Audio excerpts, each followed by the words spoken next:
अस्सलाम वालेकुम क्लास। आज हम डिस्कस करेंगे मास स्पेक्ट्रोमेट्री। मास स्पेक्ट्रोमेट्री को हम 2 लेक्चर्स के अंदर कवर करेंगे। आज का जो हम डिस्कस करेंगे, आज के जो हमारे टॉपिक्स होंगे, मास स्पेक्ट्रोमेट्री क्या है, मास स्पेक्ट्रोमेट्री किस तरह ये वर्क करता है, वर्किंग प्रिंसिपल, और इसके रिज़ल्ट्स को हम किस तरह लिखते हैं, इस पीक्स की फॉर्म के अंदर या ग्राफ की फॉर्म के अंदर किस तरह लिखते हैं, और लास्ट में हम इसके टाइप्स को डिस्कस करेंगे। तो अब हम देखते हैं मास स्पेक्ट्रोमीटर क्या होता है।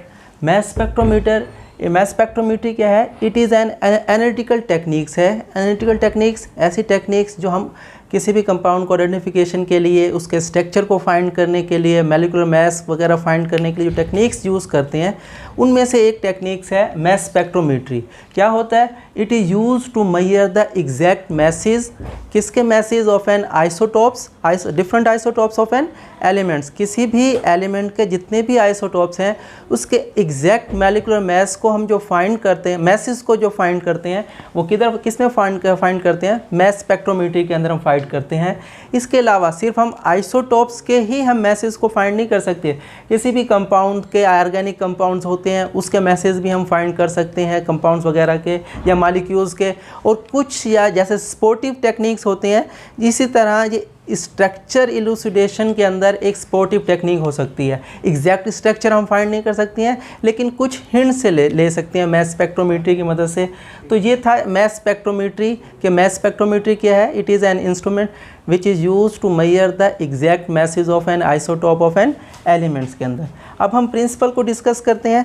प्रिंसिपल क्या है? बेसिक प्रिंसिपल क्या है, किस तरह ये वर्क करता है, उसकी बेसिक प्रिंसिपल क्या है, किस तरह ये काम करता है। तो जो भी कंपाउंड जिसका हम मॉलिक्यूलर मास हम फाइंड करेंगे बाया मास स्पेक्ट्रोमेट्री, उसका हम प्रिंसिपल डिस्कस करते हैं। सबसे पहले क्या है? In this technique a substance, वो सब्सटेंस वो अंडर स्टडी है जिसको हम एनालाइज कर रहे हैं, इज़ वोलेटिलाइज। सबसे पहले हम इसको क्या करेंगे? वोलेटिलाइज करेंगे, और वेपोराइज भी कह सकते हैं इसे, या गैसियस फॉर्म में कन्वर्ट करना भी कह सकते हैं।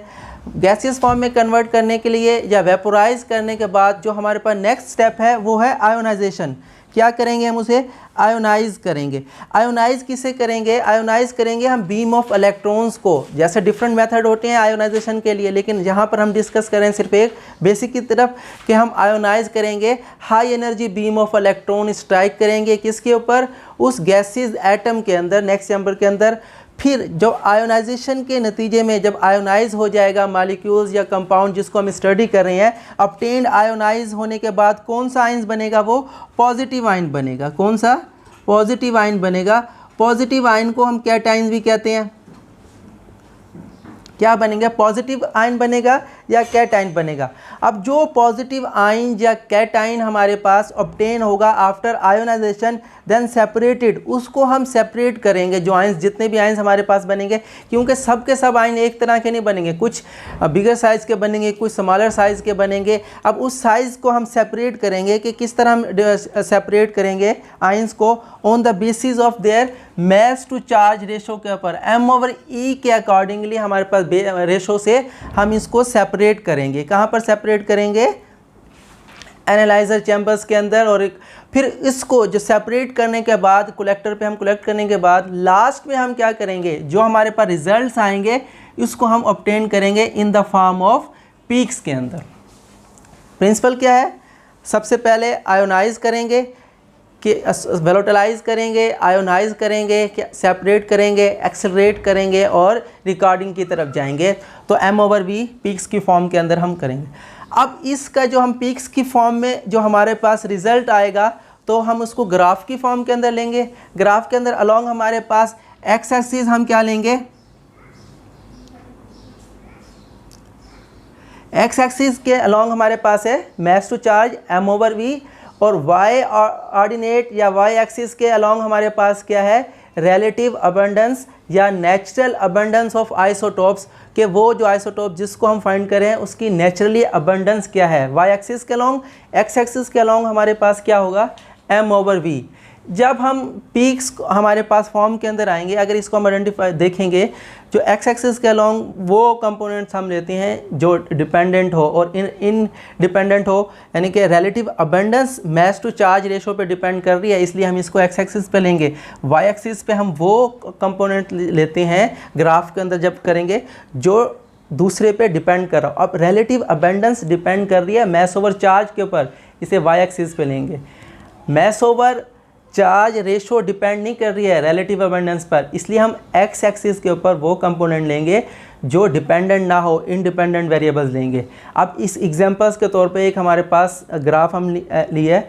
अब इसके अंदर डिफरेंट पीक्स की फॉर्म के अंदर हमारे पास रिजल्ट आया है। अब इस पीक के अंदर जो सबसे स्टेबल पीक है, जो सबसे स्टेबल पीक होगी वो सबसे ज़्यादा होगी, या जिसकी अबंडेंस सबसे ज़्यादा होगी वो पीक सबसे क्या होगी, लॉन्ग होगी या बड़ी होगी एज़ कम्पेयर टू अदर। अब इसके अंदर देख लें कि सपोज करें ए हमारे पास है, ये बी पीक है या सी पीक है। अब इस तीन पीक्स के अंदर जो पीक सबसे टॉलेस्ट है हमारे पास, इसे हम कहते हैं बेस पीक या सबसे स्टेबल पीक, यानी कि जो आयन सबसे स्टेबल है वो कौन सा है, सी है, या जिसकी अबंडेंस सबसे ज़्यादा है वो क्या है, सी है। इसके बाद कौन सा है हमारे पास, बी है, फिर क्या है हमारे पास, ए है। यानी कि इस बेस के ऊपर रिलेटिव अबंडेंस जो हमारे पास सबसे ज़्यादा सी की आ रही है, इसका मतलब है कि जो कंपाउंड, जो आयन जो हमने फ्रेगमेंट्स बनाए थे, सबसे स्टेबल कौन सा है, सी है। इस तरह हम इसके रिजल्ट्स को रिकॉर्ड करते हैं, किसके रिजल्ट्स को, मैस स्पेक्ट्रोमीट्री के अंदर से। फिर डिफरेंट टाइप के हमारे पास मैस स्पेक्ट्रोमीटर हैं, यानी कि टाइप्स के अंदर एक हमारे पास है एस्टन मैस स्पेक्ट्रोग्राफ है, दूसरा हमारे पास क्या है, डेम्स्टर मैस स्पेक्ट्रोग्राफ है। अब एस्टन्स वो पहले साइंटिस्ट के अंदर से थे जिसने एग्जैक्ट मैसेज, आइसोटोप्स के मैसेज को फाइंड करा था। एस्टन्स ने जो इस टेक्निक्स के अंदर 1922 के अंदर नोबेल प्राइज़ विन किया था। इसके अंदर सिर्फ हम गैसेस फॉर्म के अंदर क्या था कि ऐसे सैंपल्स को हम वो मैसेज को फाइंड कर सकते हैं। और डेम्स्टर मैस स्पेक्ट्रोमीटर क्या है कि ऐसा स्पेक्ट्रोमीटर जिसके अंदर हम एलिमेंट्स को सॉलिड फॉर्म के अंदर हो उसको फर्स्ट क्या करते हैं, उसको लिक्विड फॉर्म के अंदर कन्वर्ट करने के वोलेटिलाइज करेंगे, उसके बाद आयोनाइज करेंगे और फिर फर्दर प्रोसेस होगा। ठीक है, इस टेक्निक ने, अगर इसको हम टेक्निक को डिस्कस करें, मैस स्पेक्ट्रोमीट्री के ने 5 नोबेल प्राइज़ विन किए हैं। इतनी इंपॉर्टेंट ये टेक्निक्स है।